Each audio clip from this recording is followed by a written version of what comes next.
we will be monitoring this specifically, the chat feature throughout today's presentation. So with that said, I'd like to again welcome everybody today and next discuss sort of our objectives and the way in which what our agenda is going to look like. So one thing that is going to be, I think, of interest initially is a brief background on tutor.com, who we are, how we, what our sort of company looks like, our mission to tutoring, to give a context and a framework for how we anticipate on working with Kaiser students. Also, we'll do an overview of the student experience so you particularly can see when a Kaiser student launches from his, her, or they course in Blackboard that they have you have a concept of what it is that they will be launching into. So we'll also have a demonstration for our classroom platforms.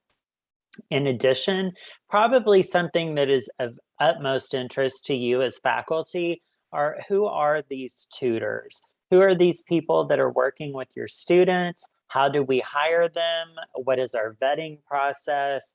What is the methodology that we impart into our tutors? The way in which our pedagogy works with our tutors. So we'll discuss all of those pieces.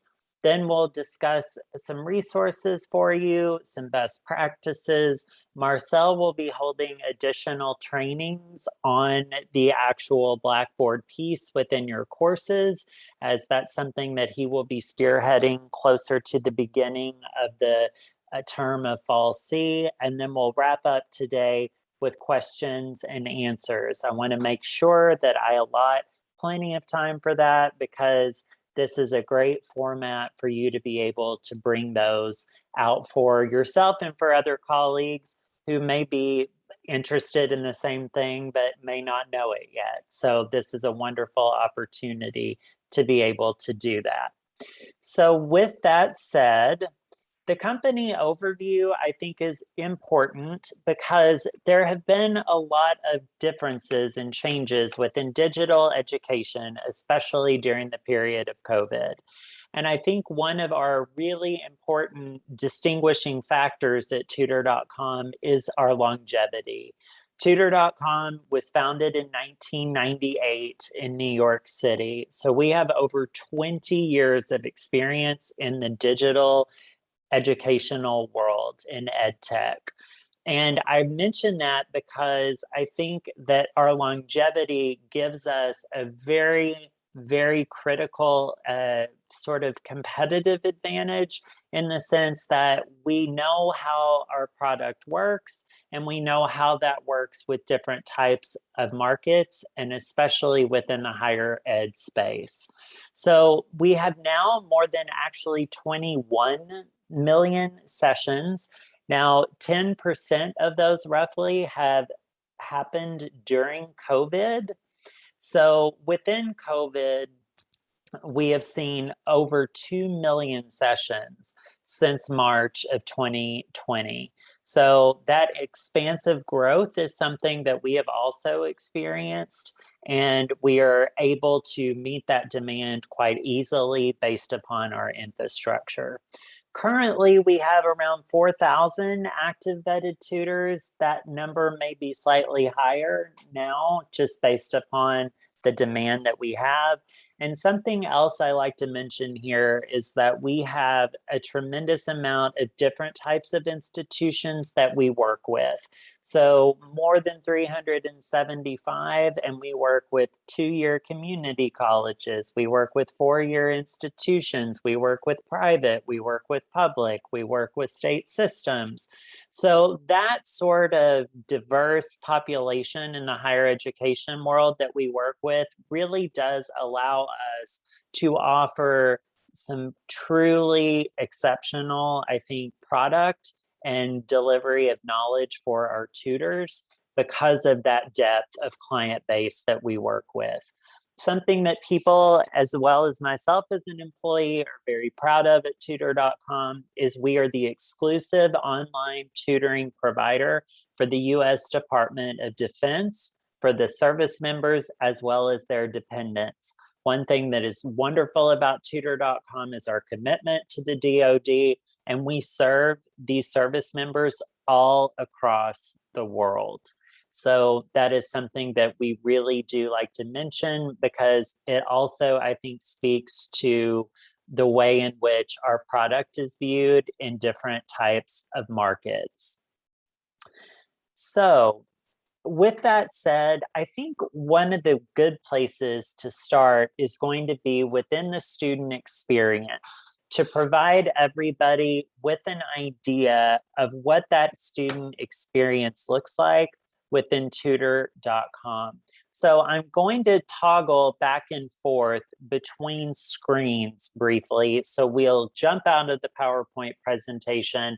And then once we go through the experience, we will have or jump back, sort of pivot back to this PowerPoint. So I'm going to briefly pause my sharing and I'm going to open up from the student experience. So let me come back here. Okay, I want to resume my share. So this should look very familiar, I think, for many of you. This is, again, the campus. This is a test, an environment that Marcel gave me of a Blackboard account for a student. So again, understanding this is in a test environment, students access tutor.com through the My Courses tab. So Marcel will be pushing tutor.com into the nav bar. And again, he will be covering this at a later date in October.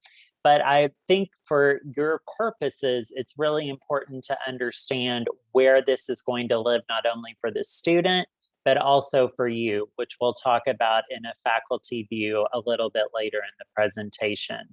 So when I click on the particular course, in this case, English Composition 1, the development course that you see here, on the navigation bar on the left-hand side of our screen, you will see tutor.com at the very bottom as a hyperlink option.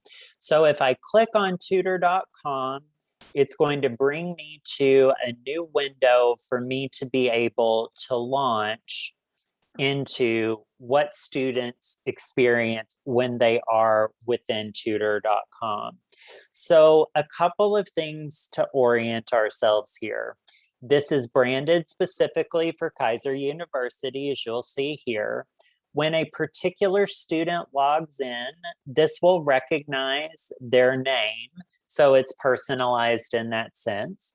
Below that, you'll notice that there is a 5 hours remaining. So each Kaiser student has 300 minutes over the course of a semester for them to be able to utilize tutor.com services.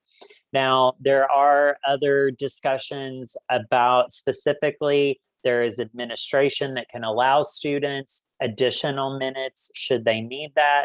However, that again will be something that Marcel covers in his training a little bit later, but there is an opportunity for students to be able to have minutes added on a case-by-case basis as determined by the administrators. So here, the default view and landing is to our most popular feature. And you'll see here, what do you need help with today? This is our prompt box for on-demand tutoring, which is available to Kaiser students 24 hours a day and 7 days a week.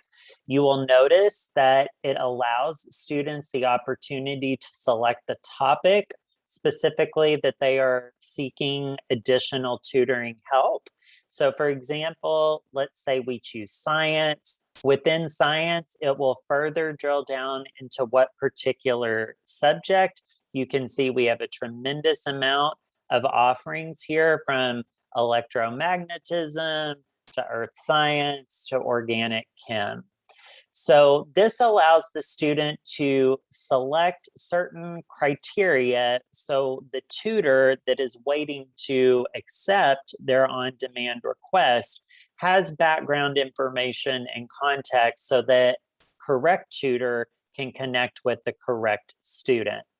The tutor.com platform allows that students have the opportunity to select either chat or chat and voice. So there are two opportunities there. As long as they have a microphone and the capability to be able to audially or to vocally communicate, they can choose that feature. And the enter your question here allows the student to give a brief summary and or information that would be relevant for the tutor so they can have, again, that background information needed in anticipation of coming in and meeting with the student. If they have a file that they would like to attach to that particular session, they have the opportunity to do so here. And then after completing this information, they have the opportunity to select Connect Now. Now that Connect Now, what that does, brings up a status bar and puts students in a queue for the next available tutor in their requested subject that they designated within this prompt box. Now, our average wait time for higher ed institutions is under 2 minutes. In many cases, it's under 90 seconds. So students aren't necessarily waiting an incredible amount of time for them to be able to connect, because we want that service to be quick and we want it to be efficient. So students that are requesting this on-demand service, they get truly on-demand service. Something else I'll mention here that I have not is that the English here is the ability for a student rather to toggle between both languages. We have certain support in Spanish for students and available subjects. So if they feel more comfortable in that particular language in Spanish, they have the opportunity to connect with Spanish-speaking tutors. So that is another option that we have for them. Something that I'm going to do another slight pivot, because I think that you all would find it of interest to see what specifically the classrooms. So when students connect with that tutor that's on demand, what that looks like. So this is, again, going to be a platform. This is a demonstration for our purposes today. But when a session is connected, so a tutor accepts the session and the student themselves, this is the landing spot for both parties. So you'll notice on the right, in this particular session, this is just for chat. If there was audio, that function would appear as a hyperlink, so there could be communication vocally as well. Something important to note here is that this transcript of every piece of what transpires during the session is recorded. That's recorded so the student has the opportunity to go back and review previous sessions, as well as administrators who are curious about individual student sessions. So they have a transparent view of specifically what occurred during the session. So we have 4 different types of learning I would call well, they're not technically platforms, but learning tools, I think, is maybe a better way of thinking. A whiteboard that is interactive. So for all intents and purposes, this is similar to a digital chalkboard. So a student has different features. If they want a pen, if they want to change the color of the text, if they want to actually type things, if they want to import. So for example, say I want to be typing or writing in green and I want to write, they had the ability to do that. They also have the ability to erase, as we discussed. If they want to undo something and or redo something, they have the opportunity to do that as well. If they want to add graph sort of blocking to their whiteboard, they certainly can do that as well. Moving along, for a lot of our math students, our graphing calculator is very useful. So students have the ability to manipulate the graph settings. So if they want to alter the access points specifically of X and or Y, they have the opportunity to do that, to rearrange the grid. Also, they have the opportunity to select variables within this additional keypad. You'll notice other features in terms of operators of greater than, less than, pi, for example. And then they also have opportunities here for functionality. So things like that would be within statistics if they're interested, trigonometry, all of those are supported. And again, the chat box appearing to the right-hand part of the screen to be able to refer back and forth and for the tutor to be communicated. So here we'll move on to the code editor. So we at tutor.com offer code support within several different types of computer languages. C-like, so for example, C#, C++, HTML, Java, SQL querying language, any XML information. So these are the different types of languages we support where students can bring in strings of code and they can work on it simultaneously with a programming tutor that is versed in that particular language. Something that I haven't mentioned here is that also you have the opportunity to share files easily back and forth. That's a really good moment to say that when a student shares a file once within their student portal, that is automatically saved within their My Account file menu. So they don't have to go back and forth between file explorers. So that is also something that they have stored for their reference at a later date. So moving to the text editor, the text editor is really useful when a student may be working on a particular writing assignment that is very maybe an abbreviated aspect of that writing assignment. So scenarios that come into mind tend to be thesis statements. If they need help fine-tuning a statement that they just don't maybe feel as though is in a state that they want it to look. Introductions, conclusions, any grammar, any citations, and bibliographical work. So this is a place for students to come and again share if they have files simultaneously for the tutor so they can get that additional feedback. One thing you'll notice here also in the session are these numbers 1, 2, 3, and 4. That refers to each one of these learning tools that we've used. So someone can juggle back and forth between their particular session. So when this session is saved, every single learning tool that was used in that session will be available to the student in addition to the transcript. So that gives us a little bit of perspective from the student of how they will interact with the tutor. So if I go back to the student portal, you'll notice here there are some other features that we have that are available. So the schedule a tutoring session. So this feature allows a student with a minimum of 48 hours in advance to schedule a session with a tutor in a particular subject. So let's say, for example, I am interested in looking at principles of management and I want to identify a tutor that is available, that has that credential that can work with me. So for example, you'll see Jordan here. One of the things I also find that's important to mention is that we want this tutoring to be as customized and individualized for every Kaiser student.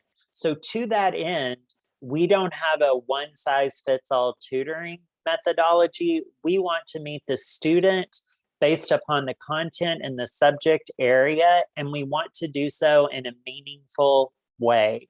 So when I say that, we also try to personalize that experience. So for example, Jordan here, who as student has the opportunity to schedule, if we click on schedule, it shows the next time that they are available. And just to plug again, that this requires a minimum of 48 hours in advance.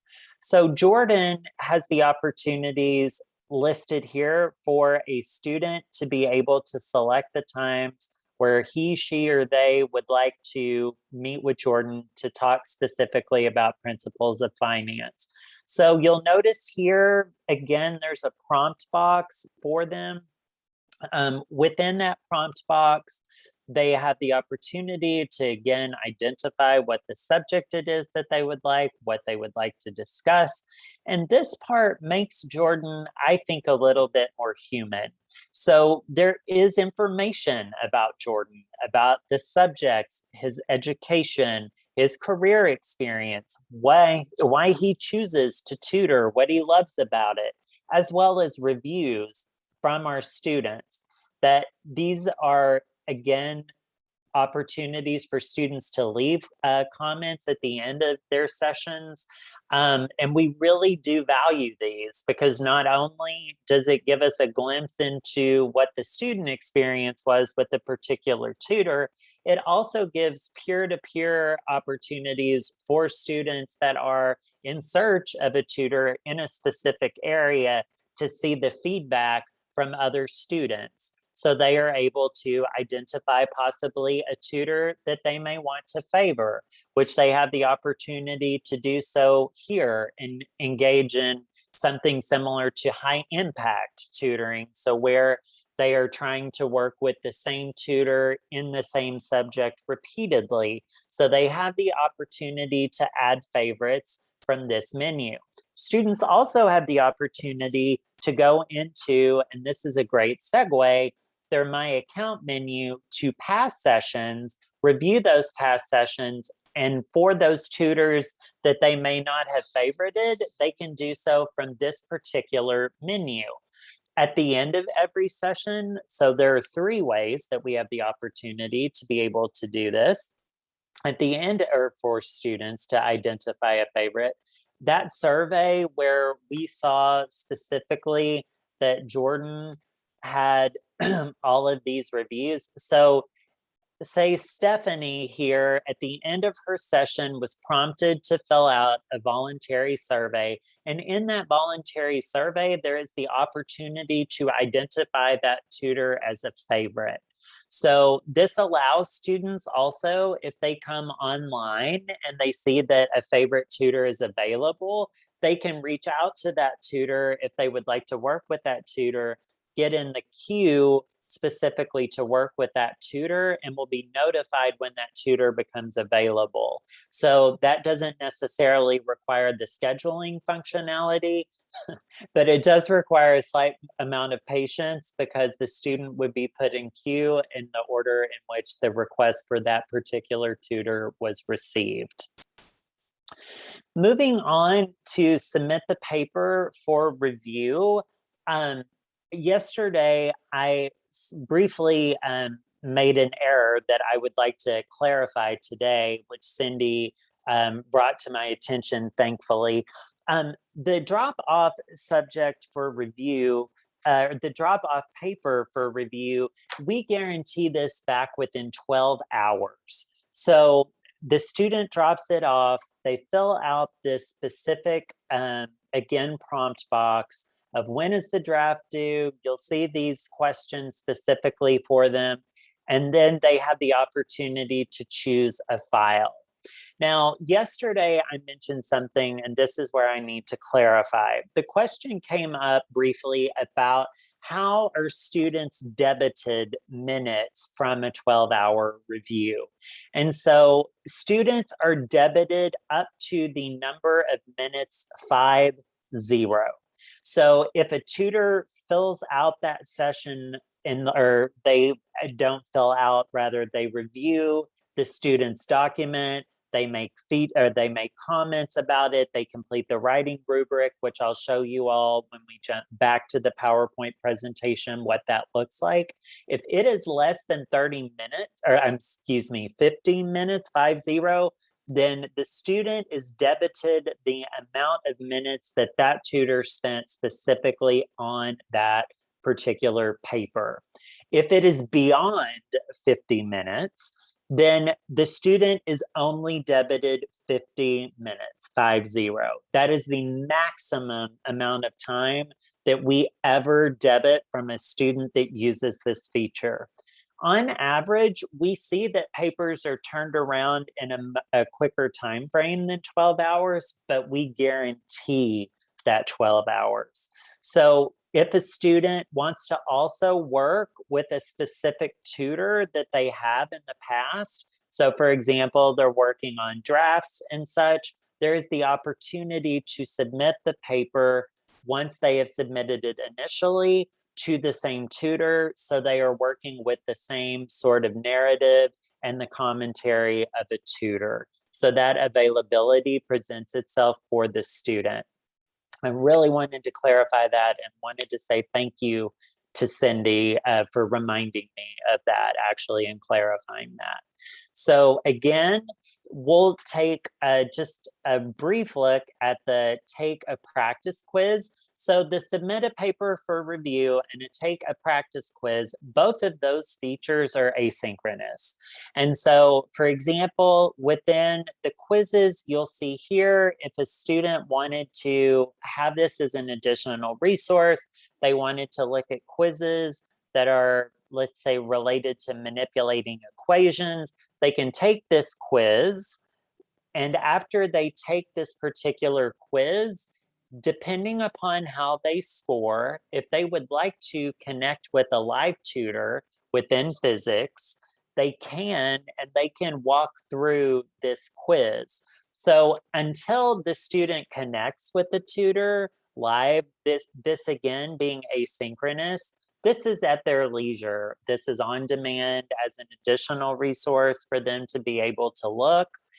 But if they have questions about maybe some of the content that's discussed in this particular quiz, they have the opportunity once they finish it and it's scored to take those questions and that scored quiz directly to a live tutor.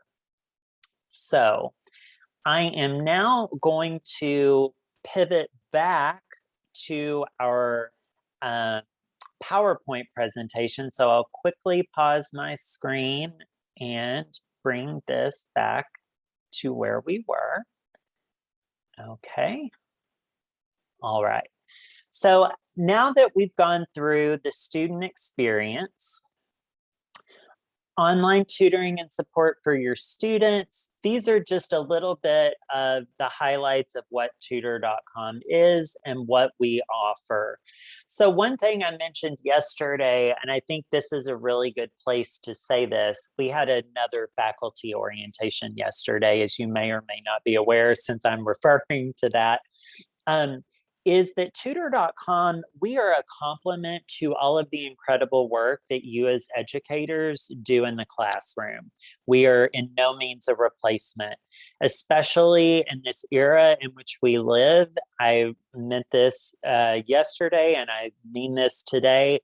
Thank you for being on the front line and being of first responders to a critical need right now in our history. I mentioned yesterday also, I come from a family of educators, and at no time in 3 spans of generations have we seen the absolute need for you in a classroom. And so really, truly thank you for all of the hard work that you are doing, because you are very much essential workers and very much appreciated. So from us at tutor.com, we certainly appreciate all of that hard work. And we want to be here also to help serve as a resource for you, for your students.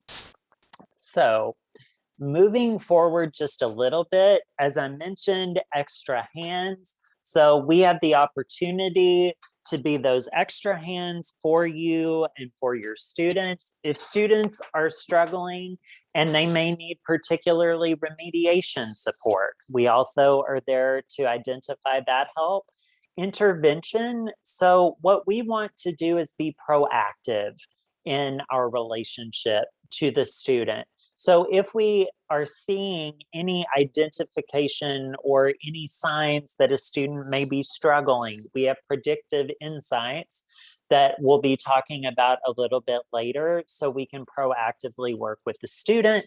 And then finally, with administrators as well as faculty, we want to identify core topics that students are requesting help in. So we have data and analysis that really feeds good decisions on not only how faculty are teaching their courses, but also like how, as a bird's eye student level population, are students leveraging tutor.com as a resource for whatever academic support they need. So again, we talked about this piece. So how students access tutor.com. This is a screenshot from within Blackboard that Marcel kindly provided with me. And this is again within the navigation bar that will launch into a new page for the student to be able to access. These are all things that we discussed. All the online classrooms, so the whiteboard, the chat functionality. We have the audio options specifically if a student chooses that. The math room, or the math classroom rather, the tools. So if they have the expressions editors, they have graphing calculators, the ability to plot slopes, to identify derivatives, etc. The code editor that we mentioned, so it's responsive, the ability to pick the language, the online classroom text editor, so the built-in text editor that people are able to simultaneously work and make comments to their work that they are seeking help. I mentioned this, the optional student survey. So at the end of every session for a student, they are presented with an opportunity to provide us feedback. And I mentioned also they have the opportunity to add that student, or rather that tutor, to their favorites. So they have that opportunity. We have personalized learning environments. So again, within that My Account, so the My Sessions, the My Favorite Tutors, the My Locker, all of those are available to students in terms of if there are resources that were shared within this tutoring session. If the student uploaded information, they attached a file, which would appear in the My Locker aspect. So again, these are resources that the students can come back to time and time again, so they have the opportunity to review all of the sessions that they've had and resources that have been shared. So kind of shifting gears a little bit, I think this is very important, especially from a faculty perspective. Who are these tutors? Who are tutors that are interacting with our students? What are their credentials? Like, how are they vetted, etc. So all of our tutors are truly SMEs. They are very much subject matter experts in their specific fields. And as I mentioned and alluded to earlier, we are not interested as a service of being a one size fits all. We want customized, personalized academic support for each and every one of those 21 million students that we serve. And we are able to do that with our learning management team, or learning services team, which is the largest department at tutor.com. And this is a little bit of a snapshot of some of our tutors and what their credentials are. You'll see, I mentioned this earlier, 4,000 tutors in our network, and we have on a wait list around 9,500 to 10,000. We have 100% of those tutors with a bachelor's degree in arts or science from an accredited school. And then more than 60% of our tutors hold advanced and or terminal degrees. So we are really working with vetted, experienced, educated tutors. Now you may ask, how do you vet? How does this work? And so we very much believe in a 360-degree approach to working with not only with our tutors and the way in which they are onboarded and the way in which they continue to be tutors with us. So out of that number of applicants that we get over a year, we only have 7% pass the initial subject exam. So out of that 7% that pass, the subject exam, only 25% the interview, or actually they pass the interview process. And then from that 25%, from the 7%, only 81% rather, so a large number, pass our background checks, which are very important.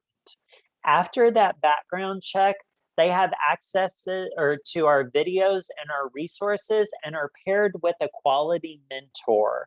And that quality mentor is working with that tutor and other tutors to review their sessions, to also have mock sessions so they can get constructive feedback from how the presentation and the session specifically went. We also, in that 360-degree review, is that the student feedback is crucial for us. We have quality evaluations, feedback to the tutor from the tutor mentor, and also just because a tutor passes the subject exam, they pass the interview, they pass the background checks, that doesn't mean that that's the only time that that tutor will be assessed in the quality of their delivery of sessions. We work on recurrent training, so subject matter exams, they may change. There may be things that are added to those exams in terms of curriculum, and it is required that that tutor consistently meet those criteria. So it's not as though we have a tutor that might have been hired in 2012 and they haven't had any oversight since then. Each of these tutors are repeatedly and working with these mentors to make sure they are delivering quality sessions, which is something that I really, as a former educator, I really think is impressive. 1.5% of our applicants are onboarded. So that acceptance rate is much lower than the majority of colleges and universities in the US. So it's incredibly competitive and very, very important to our company's culture. I think that we really do pride the fact that we have our largest department is the product that we are serving your students. The people that are working with those individuals, the learning services team, the quality analysis, the quality mentors, et cetera, just to make sure that your students are receiving the same types of educational tools and services that they are accustomed to being delivered at Kaiser University. It is very important for us for that to be seamless. So resources, as we kind of wrap up for today, for before the question and answer, for engaging your students, Marcel will be working on these resources to deliver to you for Fall C. So Marcel will be spearheading this. I am working with him on particular faculty resources and flyer information. So that will be available to you in the near future. One thing that I did want to show you all is the faculty view that I mentioned earlier, the student perspective. So I'm going to pause sharing my screen really quickly because this is incredibly useful, I think, for you to have a context of what when you are accessing tutor.com, what that's going to look like. So let me bring that up.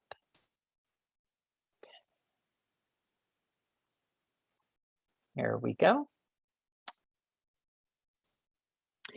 So this probably familiar to everyone, that the specific Blackboard and the landing page that you come to. Again, Marcel was kind enough to share with me a test environment. So the My Courses, again, will be where you are able to access the client portal within tutor.com. So I'm going to come into this development course again, this E110. And then this will be located in your navigation menu. So your nav bar rather. So Marcel will be pushing this tutor.com link to courses. Again, we would click on the tutor.com link within that nav bar, click on tutor.com, and your view will look slightly different than a student. So for example, you'll see this. It says, hi there, looks like you're logged into tutor.com as an administrator or a faculty member. So our service will recognize the course that you have launched into tutor.com from, and it will show you data specific to that particular course.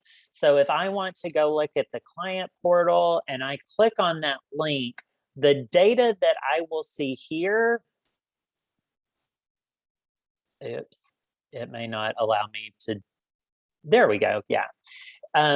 Here you will see, and you briefly saw, allow me to receive early alerts. We'll talk about early alerts in just a little bit. Those are the predicative insights that I mentioned. Marcel and his team will be developing a plan to identify how those are going to be disseminated. So that's a little to be determined within the next month. But here you will see within your particular class a dashboard of the sessions that have been held, of the average session length, if there were ratings that the students completed the survey. So this will also show you the course ID that we are talking about specifically within your Blackboard account. So you can also access on-demand reports. Like, so within the on-demand reports, you can look at individual student sessions. This would be where in the start and the end date, which we won't unfortunately have any sessions because of this being a test environment.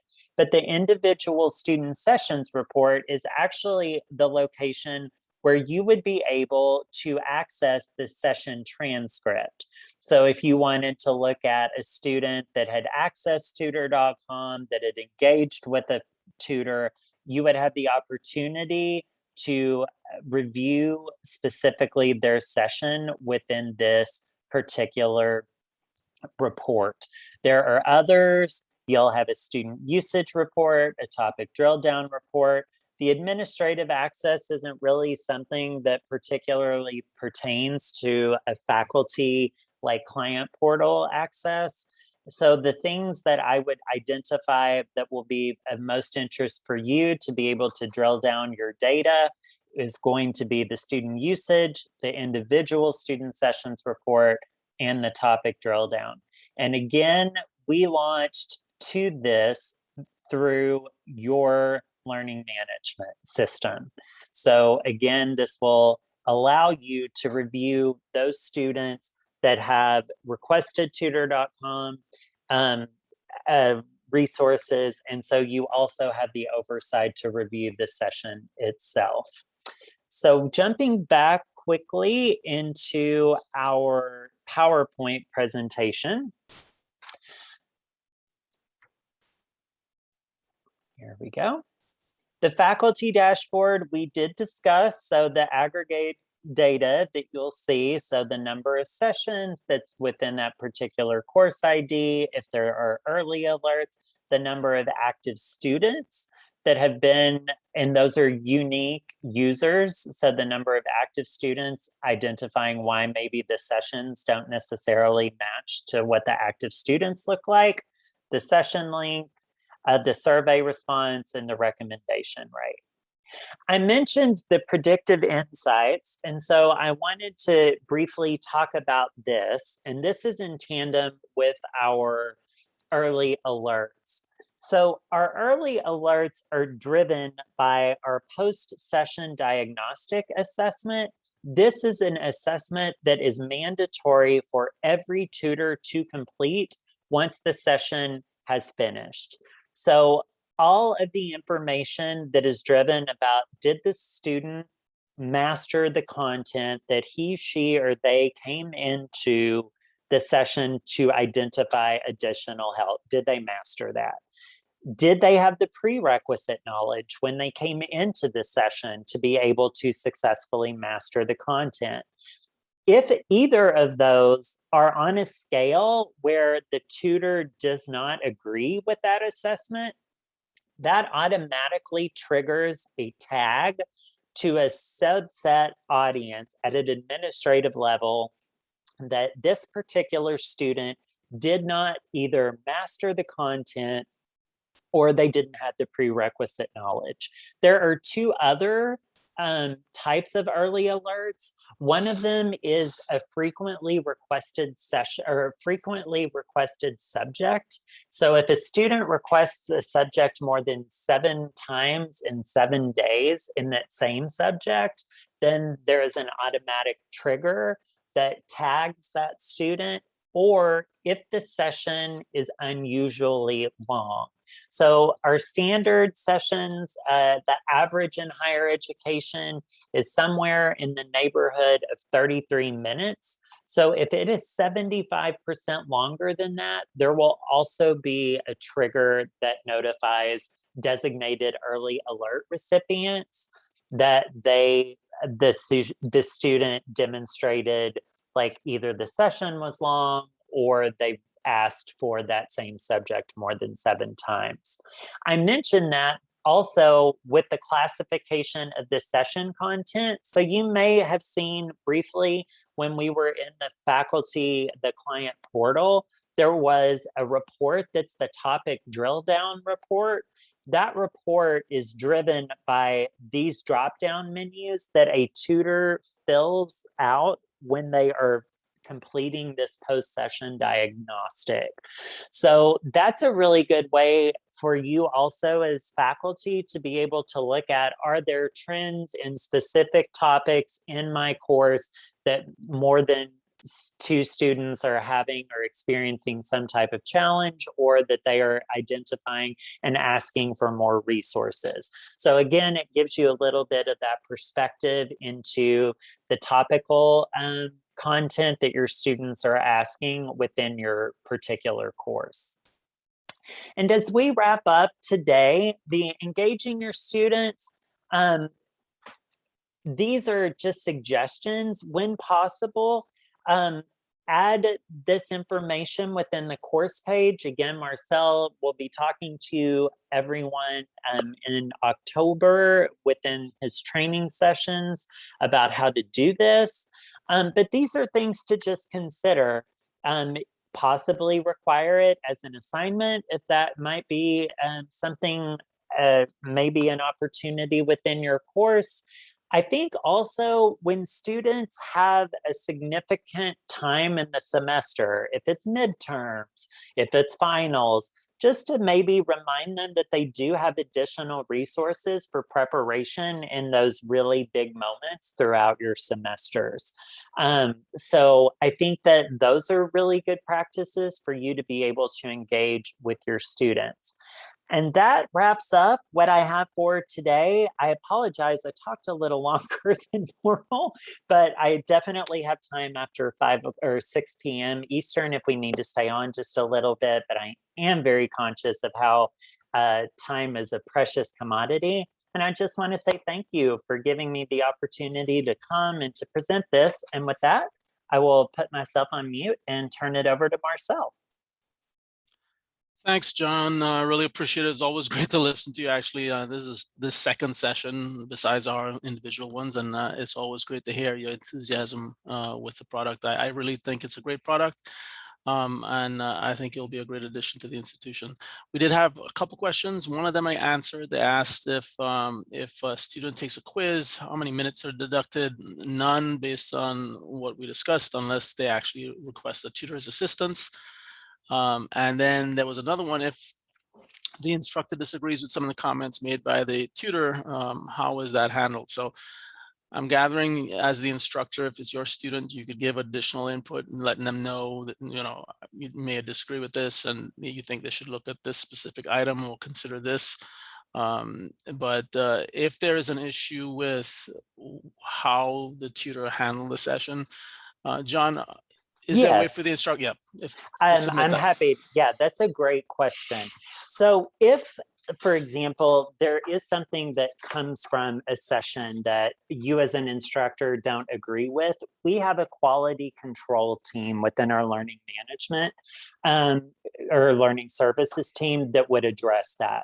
So initially that would come to me as the client services manager, and I would share that with the director of quality control. Her name is Jen Bowler, and Jen would work with that peer mentor or the tutor mentor that's assigned to the particular tutor in question, because we want to make sure that it's reviewed in a critical way that is unbiased. And if there are concerns, I mean, as you all can imagine, tutors are also people.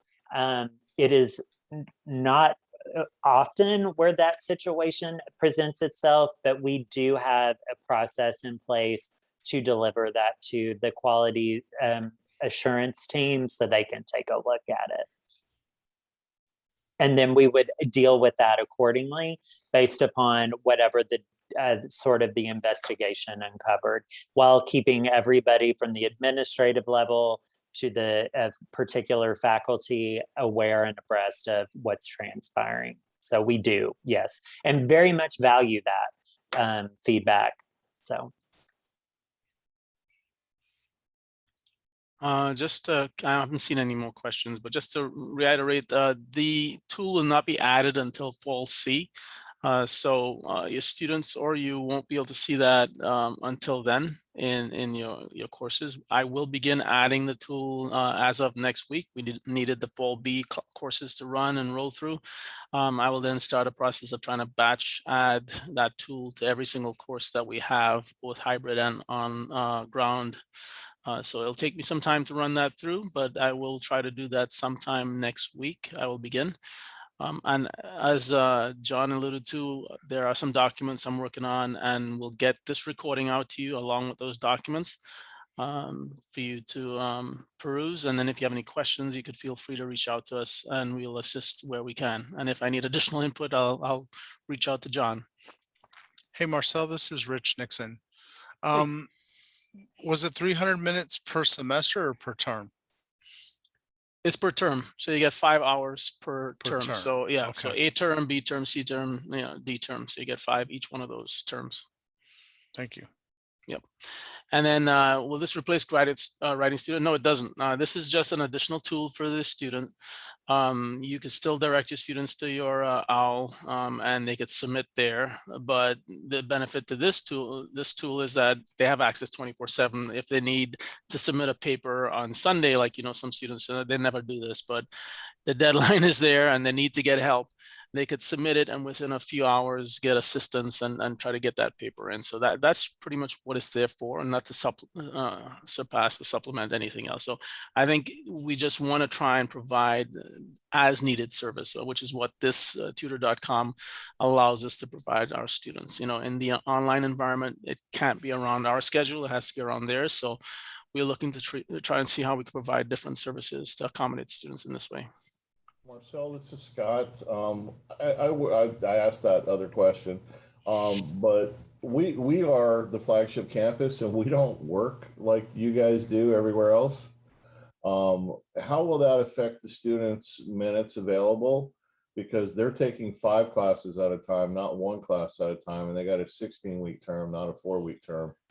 Right, Um, as I think I replied on that one, it resets every term. So even if you're taking 16 weeks, it's across the A, B, C, and D term, right? So most of our terms merge together, where one ends on Sunday, the other one starts on Monday. So when I have provided this schedule to tutor.com, they have each start and end date.